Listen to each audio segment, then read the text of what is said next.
Kelly is personally engaged and focused on restoring our trust with our people and the union. And that's a priority, resetting that relationship. 보잉의 위기설은 충격 그 자체입니다. 최근 미국의 대표적인 항공기 제조사인 보잉은 2024년 실적을 발표했는데요. 연간 손실이 무려 118억 3천만 달러, 한화 15조 5천억 원에 달합니다. 이는 코로나19 팬데믹 초기였던 2020년 이후 최대 규모로 특히 작년 4분기 매출은 지난해 같은 기간보다 31% 감소한 152억 달러로 집계되었습니다. 그리고 이러한 막대한 손실의 주요 원인으로 당연 방산 부분에서의 생산 지연과 비용 초과가 지목되고 있습니다. 보잉 767 KC-46 공중급유기 그리고 미 공군의 에어포스1으로 사용될 747 기종의 생산 지연이 손실폭을 확대시켰습니다. 그럼에도 불구하고 켈리 오트버그 보잉 최고 경영자는 핵심 사업에 집중하고 생산을 안정화하는 등 사업 회복에 진전이 있었다고 밝혔는데요. 최고 경영자의 낙관적인 전망에도 불구하고 보잉의 재무 상황은 여전히 불안정합니다. 지난해 4분기에만 약 35억 달러의 현금을 소진했으며 올해 1분기에도 비슷한 규모의 현금이 사라질 것으로 전문가들은 예상하고 있습니다. 신용평가사 무디스는 보잉의 신용 등급을 투자 부적격인 정크 등급의 바로 위인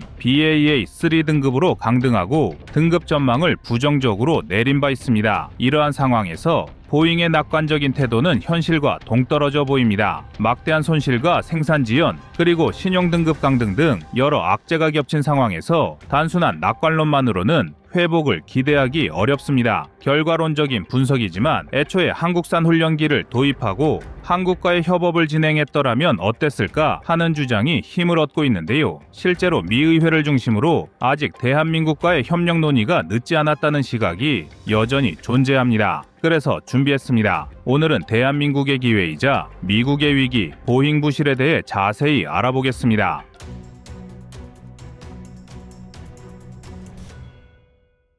보잉의 방위 및 우주사업 부문은 오랫동안 미국 정부와의 주요 방산 계약을 수행하며 성장해왔지만 최근 몇 년간 심각한 재정적 문제와 생산 지연, 기술적 결함으로 인해 상당한 손실을 기록하고 있습니다. 그렇다면 보잉의 방산 분야 손실 원인은 무엇일까요? 일단 KC-46 공중급유기 등 주요 무기 체계에서의 생산 지연 및 비용 초과 때문입니다. 미 공군을 위한 KC-46 프로그램은 초기부터 기술적 문제로 인해 많은 비용 초과가 발생했으며 여전히 완전한 운영 능력을 갖추지 못했습니다. 특히 카메라 시스템 결함, 연료 분배 시스템 문제 등으로 추가적인 수리 및 업그레이드 비용이 증가했습니다. 후술하겠지만 T-7 A-레드호크 훈련기도 문제인데요. 미국 공군의 신형 훈련기 프로그램이 예상보다 늦어지며 비용 초과가 발생했고 여기에 소프트웨어 및 비행 안정성 문제로 인해 도입 일정이 2년 이상 지연되고 있습니다. 더구나 보잉은 2023년에 벌어진 T-7A의 비행 제어 시스템과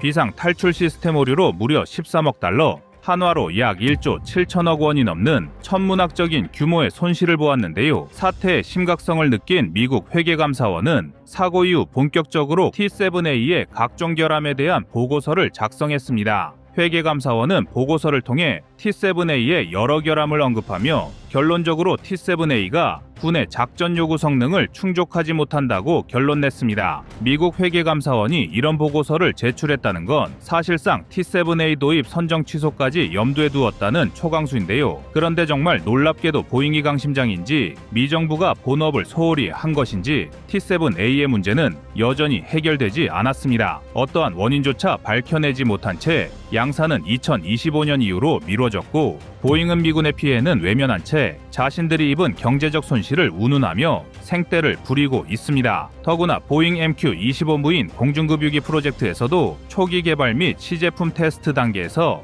여러 기술적 결함이 발견되었고 이에 따른 비용 상승이 불가피해지고 있습니다. 그런데 만약 보잉의 또 다른 주업, 민항기 부분과 우주사업에서 성과가 있었다면 그 피해를 어느 정도 상쇄했겠지만 보잉이 벌이고 있는 사업 전반에서 이러한 부실과 부진이 나타나고 있습니다. 나사와의 계약으로 개발 중인 CST-100 스타라이너 우주선은 여러 차례의 결함으로 인해 우주비행 시험 일정이 계속 연기되고 있으며 특히 스페이스X와의 경쟁에서도 밀리고 있습니다. 나사의 차세대 로켓인 SLS 프로젝트에서도 보잉이 주요 아래도급 업체로 참여하고 있지만 개발 과정에서 비용이 지속적으로 증가하며 정부의 압박을 받고 있습니다. 여기에 민간 항공기가 비행 중 문짝이 뜯어지는 등 연이은 사고로 브랜드 신뢰도에 심각한 타격을 입은 상태입니다. 이제 무디스와 S&P 등 국제 신용평가 회사로부터 투자 위험군으로 분류되고 있는데요. 보잉의 신용등급 강등이 자금 조달과 향후 사업에 미치는 영향 또한 심각한 상태입니다. 신용등급이 하락했다는 것은 보잉의 재정 상태가 악화하고 있으며 미래 현금 흐름이 불안정할 가능성이 크다는 신호입니다. 기업의 신용등급은 대출 및 채권 발행 비용 증가를 뜻하는데요. 보잉은 항공기 및 방위산업 프로젝트 진행을 위해 대규모 자금을 필요로 하는 기업으로 실제로 이미 2023년 한 해 동안 150억 달러 이상의 채권을 발행해 운영 자금을 조달했습니다. 그러나 신용등급이 강등됨에 따라 추가적인 회사채 발행이 어려워지고 발행하더라도 더 높은 이자를 부담해야 하는 상황이 될 것입니다. 자금 조달 비용이 증가하게 되면 그룹 전체의 재정 부담이 더욱 커질 수밖에 없습니다. 또한 신용등급 강등은 기관 투자자들에게 보잉의 사업 지속 가능성이 위협받고 있다는 신호로 해석될 수 있는데요. 때문에 일부 대형 펀드나 연기금은 투자 등급 이하의 회사채에 투자할 수 없도록 제한을 두고 있어 보잉의 채권 투자 수요가 줄어들 가능성이 큽니다. 그렇다면 심각한 상황을 파악한 보잉이 이제는 문제를 해결해야만 하는 시점이 다가온 것인데요. 먼저 보잉이 현재의 위기를 극복하기 위해서는 단순한 비용 절감이 아니라 구체적인 재정 회복 전략과 신뢰 회복 방안이 필요합니다. 우선 수익성이 낮은 부문이나 비핵심 자산을 매각하여 현금 유동성을 확보해야 합니다. 예를 들어 일부 비핵심 부동산 및 제조시설을 정리하고 효율적인 생산 프로세스를 구축해야 하는데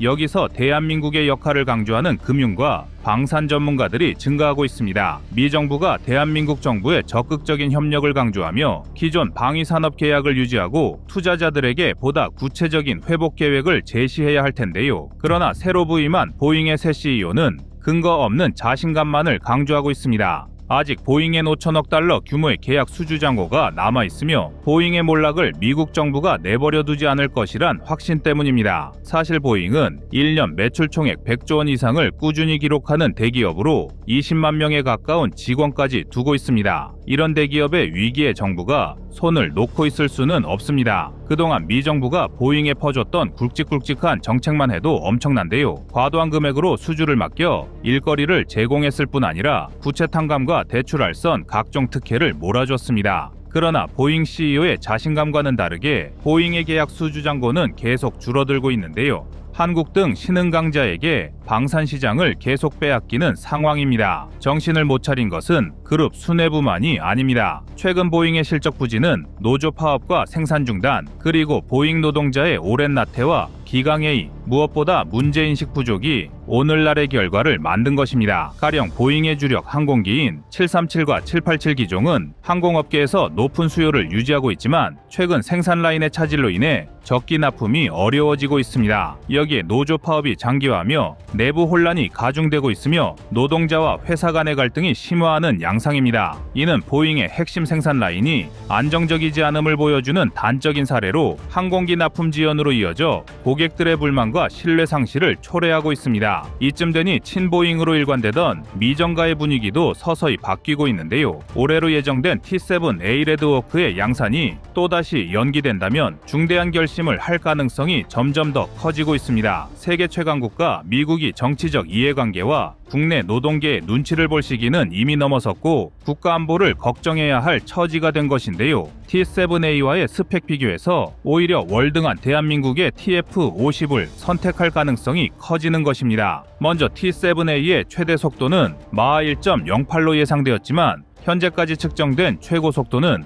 음속 이하인 마하 0.97호입니다. 또한 T7A의 최대 상승 고도는 45,000피트인데 반해 TF50의 최대 상승 고도는 52,000피트이며 내부 연료량도 TF50이 더 뛰어납니다. 전투기의 연료량은 비행시간과 직결되는 만큼 연료량이 전투기의 가장 근본적인 성능으로 평가되기도 하는데요. TF50은 내부 연료량 55,000파운드로 2시간 30분이 넘는 비행을 할 수 있지만 T7A의 내부 연료량은 45,000파운드로 비행시간이 2시간을 넘지 잡지 못합니다. 가장 심각한 문제는 보잉의 내부 사정으로 언제 양산이 진행될지 알 수 없는 상황이라는 것인데요. 지금까지의 개발 진행 상황으로 봐서는 2030년 초 T7A 양산은 불가능한 일이 되고 있습니다. 여기에 보잉의 가장 큰 문제 중 하나로 지목되던 품질 문제와 숙련된 인력 유출 문제도 진정될 기미가 없어 보입니다. 그 때문에 미국 해군이 일정 부분을 대한민국에 맡겼던 것처럼 항공 분야에서도 대한민국의 도움을 받아야 한다는 당위론이 미정가를 중심으로 들불처럼 거세지고 있습니다. 앞으로 보잉의 위기를 어떻게 타개할지보다는 한국 방산 기업들이 이 기회를 어떻게 이용할지에 대해 세상에 이목이 쏠리고 있는데요. 미국이 작금의 상황을 간과한다면 해상에 이어 항공전력마저도 중국에 뒤질지도 모르겠습니다.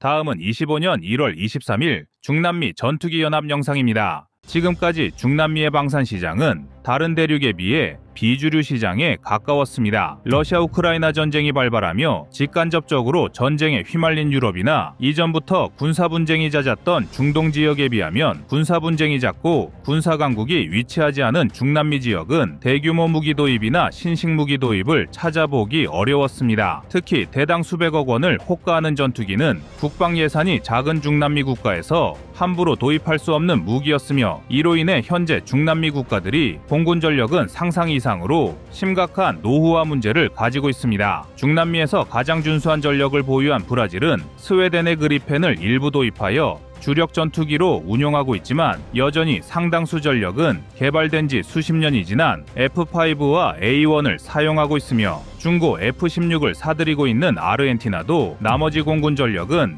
1960년대부터 개발된 3세대 전투기에 의존하고 있습니다. 게다가 우루과이는 충격적이게도 제대로 된 주력 전투기 전력은 아예 보유하고 있지 않으며 베트남 전쟁에 영향을 받아 탄생한 A-37B 경공격기를 겨우 6대만 운용하고 있습니다. 또한 이전부터 FA-50에 많은 관심을 드러내고 있던 콜롬비아도 1970년대에 개발된 이스라엘의 크피르 전투기와 A-37B 등을 극소수만 운용하고 있습니다. 이 정도면 브라질과 아르헨티나가 보유한 극히 일부 기체를 제외하고는 박물관에서 볼 법한 기체들만 즐비한 것이 중남미 공군의 현실인데요. 그러나 중남미 국가들도 더 이상 공군의 현대화를 늦출 수는 없습니다. 비록 대규모 전쟁 가능성이 희박하여 군사력에 많은 투자를 하고 있지는 않더라도 중남미의 안보 환경에 있어 준수한 공군 전력은 매우 중요합니다. 특히 마약 조직을 소탕하는 데 있어 지상 공격이 가능한 경전투기 계열의 기체는 그 중요성이 더욱 높다고 할 수 있습니다. 이러한 이야기를 듣는다면 일개 범죄 조직을 소탕하는데 어째서 군용 전투기가 필요한지 의문을 가지실 수 있는데요. 중남미의 마약 조직들은 군경이 접근하기 어려운 정글과 밀림에 자리 잡은 후 일종의 군벌 세력처럼 전력을 확장한 사례가 많습니다. 이러한 마약 조직을 소탕하기 위해서는 지형의 제약을 받지 않고 지상을 타격할 수 있는 경전투기 전력이 상당히 중요한데 이러한 작전 환경에 가장 적합한 기체가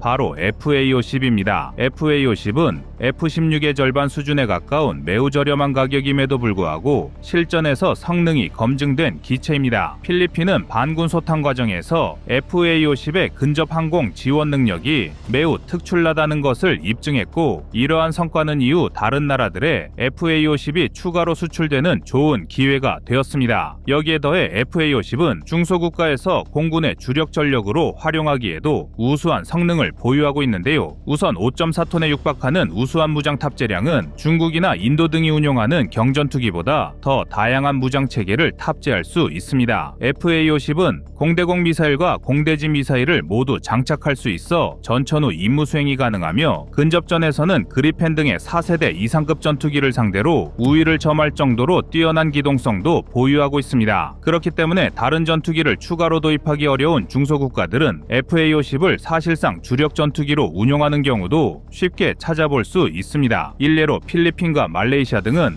FA-50을 주력으로 사용하고 있으며 F-35까지 도입하는 폴란드조차도 FA-50의 AIM-120 함남과 타우러스, 스탠드오프 미사일까지 무장 통합을 요구하며 경전투기 이상의 임무를 수행할 수 있도록 전력을 구상하고 있습니다. 그리고 이러한 사례들은 FA-50이 중남미 국가들의 공군 전력 현대화에 최적의 기체라는 것을 방증하는데요. 우루과이, 콜롬비아 등 주력 전투기 전력이 없다시피 한 국가들은 FA-50을 중심으로 공군 전력을 재편하면 되고, 그나마 F-16이나 그리펜을 일부분 도입하고 있는 아르헨티나와 브라질 등은 이를 보조할 전력으로 FA-50을 도입하여 공군 편대를 구성할 수 있습니다. 다시 말해 FA-50은 경전투기로서도 주력 전투기로서도 모두 극강의 가성비를 보여주며 중남미 시장을 석권할 수 있다는 뜻인데요. 게다가 한국은 페루와 함께 FA-50, KF-21의 부품을 현지에서 생산하는 방안을 추진하고 있어 예비 부품 수급이나 긴급 정비 소요까지 추가로 진행해 줄 수 있다는 장점도 확보할 수 있습니다. 또한 최근에는 FA-50과 더불어 KF-21의 중남미 진출 가능성도 계속해서 등장하고 있습니다. 중남미 전투기 시장에서 KF-21과 경쟁할 수 있는 주요 기종으로는 F-16, 그리펜, 라팔 등이 존재합니다. 해당 기체들은 비단 중남미뿐만 아니라 앞으로 어느 나라의 전투기 사업에서든 KF-21과 경쟁할 수 있는 기체들이며 4세대 또는 4.5세대 전투기의 대표 주자들인데요. 그러나 그리펜과 라팔은 그다지 중남미 전투기 시장에 어울리는 기체들이 아닙니다. 그리펜은 과거 CD형까지만 하더라도 저렴한 가격에 우수한 성능을 갖춰 세계 각지에서 나름의 수출 시장을 형성하던 전투기입니다. 태국 등 많은 국방 예산을 사용하기 어려운 나라에서도 주력 전투기로 도입했을 정도로 그리펜 CD형은 시장 경쟁력이 우수했는데, 에이사 레이더를 탑재하는 그리펜 EF형부터는 가격이 기하급수적으로 상승하며 경쟁력을 상실하였습니다. 물론 전투기의 성능을 더욱 높이기 위해서는 에이사 레이더를 탑재할 필요가 있지만, 이로 인한 가격 상승은 상대적으로 국방 예산이 적고 군사 분쟁의 위협이 낮은 중남미 국가에서는 단점으로 작용할 수 있습니다. 그나마 중남미의 맹주라고 할 수 있는 브라질은 일부 전투기를 그리펜이로 구매하였지만 그 이상의 대규모 수출은 어려워 보이는 것이 사실인데요. 하물며 그리펜조차 가격 상승으로 인해 시장 경쟁력을 상실하는 상황 속에서 비싸기로 유명한 라팔은 더더욱 힘든 상황입니다. 라팔은 대당 가격이 무려 1,700억 원을 넘나드는 수준으로 4.5세대급 전투기 중에서는 매우 비싸기로 유명한 기체입니다. 얼마든지 막대한 국방비 지출을 감당할 수 있는 중동에서는 대규모로 라팔을 도입하는 경우가 흔하지만, 중남미의 중소국가들이 도입하기에는 너무나도 값비싼 전투기인데요. 이처럼 유럽제 전투기들은 다른 대륙과 달리 중남미에선 뒤떨어지는 가격 경쟁력이 발목을 잡을 확률이 높습니다. 반면 KF-21은 대당 단가가 약 1,100억 원 수준으로 알려져 있어 대당 900억 원 수준의 F-16보다는 비싸지만 동급 기체 중에서 상당한 가격 경쟁력을 갖추고 있습니다. 이 또한 F-16이 지금까지 5,000대 이상이나 생산되어 규모의 경제를 먼저 형성하였다는 점을 고려할 때 이제야 양산 단계에 진입한 KF-21의 대당 가격은 언제든 더욱 낮아질 가능성이 충분합니다. 또한 한국 방산의 중남미 거점으로 급부상하고 있는 페루에서 FA-50과 KF-21의 부품을 공동 생산하고 있어 이 자체만으로도 중남미 국가들에 대한 한국산 전투기 홍보 효과는 작지 않습니다. 페루는 한국산 훈련기인 KT-1 웅비가 수출되어 한국 항공기 역사에서 빼놓을 수 없는 나라인데요. 이러한 페루가 이제는 FA-50과 KF-21에 적극 관여하고 있어 한국 방산의 중남미 진출을 가속화하고 있습니다. 한국은 과거 K9을 수출하면서 처음에는 고전을 면치 못했습니다. 이미 독일, 프랑스 등이 제작한 자주포에 익숙한 유럽에서 K9에 대한 성능 의구심을 쉽게 거두지 않았기 때문입니다. 그러나 노르웨이, 에스토니아 등에서 K9을 선택하면서 이제는 완전히 달라졌습니다. 더 이상 한국 자주포의 성능을 의심하는 나라는 없으며 먼저 K9을 도입한 국가들은 주변 국가의 K9의 우수한 성능을 홍보해주는 효과를 내고 있는데요. 이처럼 한국산 전투기의 부품을 공동으로 생산하는 페루는 전투기 전력 강화를 천명한 중남미 국가들에게 FA-50과 KF-21의 우수성을 보여주는 중요한 협력국이 될 것입니다. 2025년에 한국은 전투기 분야에서 또 한 번의 성장을 기대하고 있습니다. 이미 유럽, 중동, 동남아시아에서 뚜렷한 족적을 남긴 한국산 전투기는 이제 중남미로 향하게 될 것인데요. 한국산 전투기의 성장을 계속해서 응원하겠습니다. 이상 꺼리튜브의 두 번째 미션이었습니다.